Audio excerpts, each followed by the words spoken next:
বিসমিল্লাহির রহমানির রহিম।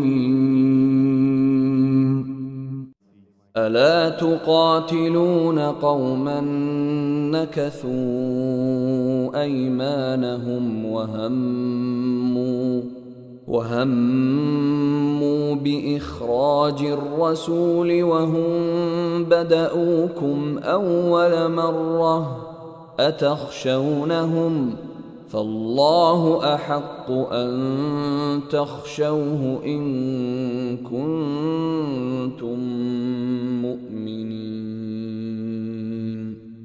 তোমরা কি সেই দলের সাথে যুদ্ধ করবে না যারা ভঙ্গ করেছে নিজেদের শপথ এবং সংকল্প নিয়েছে রাসূলকে বহিষ্কারের, আর এরাই প্রথম তোমাদের সাথে বিবাদের সূত্রপাত করেছে।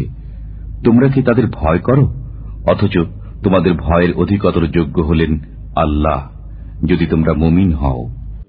قاتلوهم يعذبهم الله بأيديكم ويخزهم وينصركم عليهم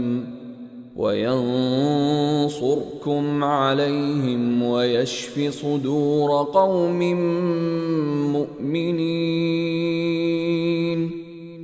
যুদ্ধ করো ওদের সাথে, আল্লাহ তোমাদের হস্তে তাদের শাস্তি দেবেন, তাদের লাঞ্ছিত করবেন, তাদের বিরুদ্ধে তোমাদের জয়ী করবেন এবং মুসলমানদের অন্তরসমূহ শান্ত করবেন।